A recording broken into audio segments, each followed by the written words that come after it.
Hello, I'm Megumi Kaneko. I'm a Japanese living in Kanagawa, Japan.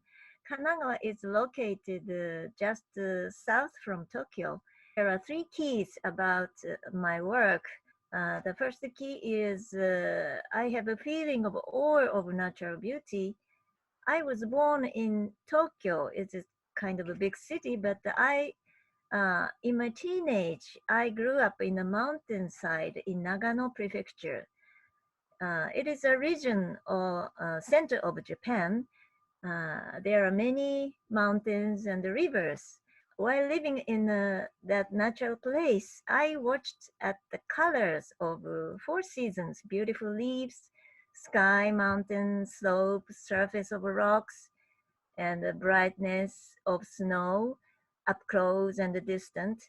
So I was really moved by watching colors existing in natural nature a lot.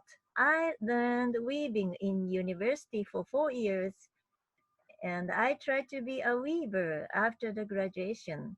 When I entered the university, I learned about the fabric and the yarns. I dyed the yarns by myself. I wove many tapestries, got the large cloth and yarn scraps after production of my works. I couldn't throw it away because I loved the texture and the colors of them.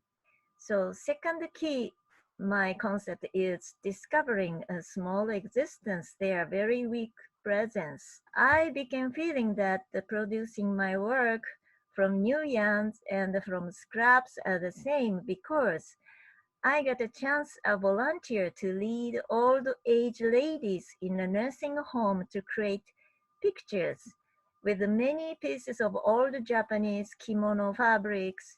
The older ladies around 80 or 90 are wonderful, very creative. I feel that the volunteer work made me open my mind. It's like an open window to get the fresh air. I feel so free to use the useless fabrics. And now I feel so much fun to create with the scraps than weaving. Recently, I think my artwork is between pure art and the crafts. And all the Japanese people used to use old kimono to make new one.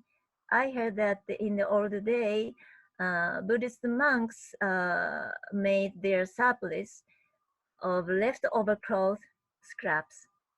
So I made this behind me. This is a map. 1 inch square leftover cloth. They are all the shirts, sheets, neckties, and the Japanese kimonos, and the tenugui. Tenugui means Japanese towels, and yarns. I saw the edge of each piece of cloth by hand.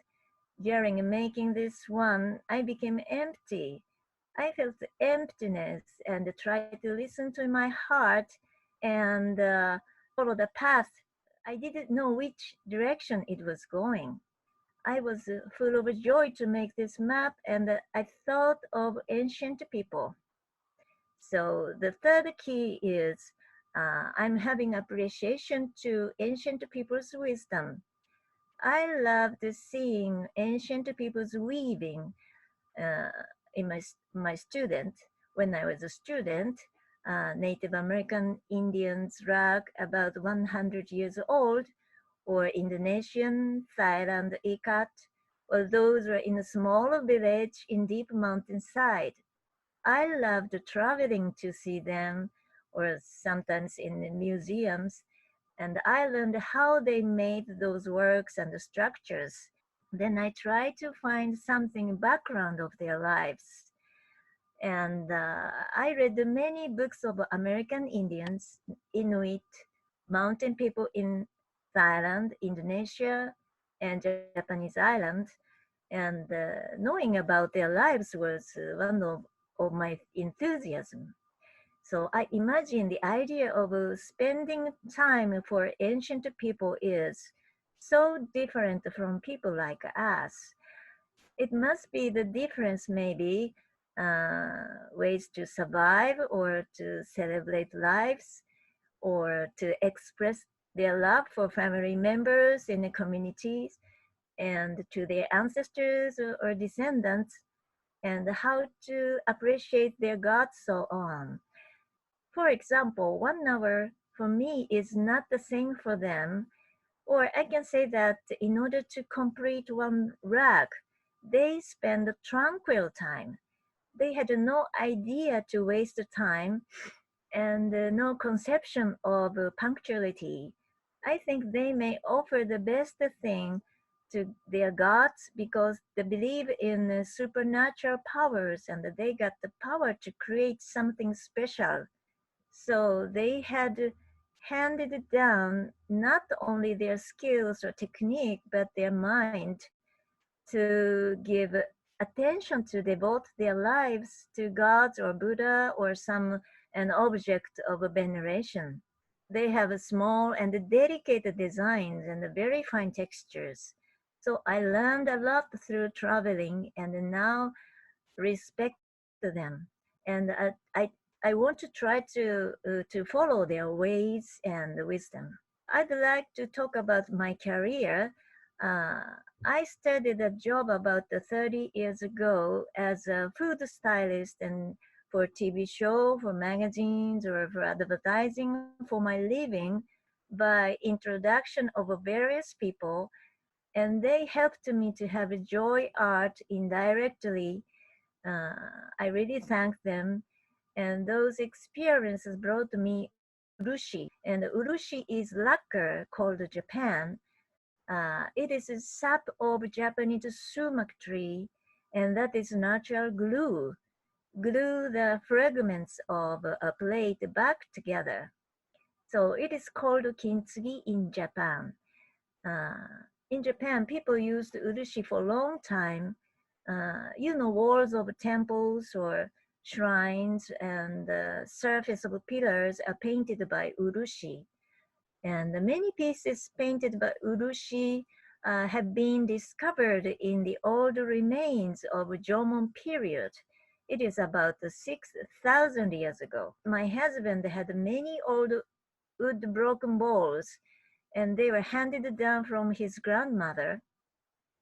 So I didn't want to give up those because it is old culture. I decided to study how to repair those with urushi and all natural materials, which is a traditional Japanese technique. I studied to use urushi for my art pieces too.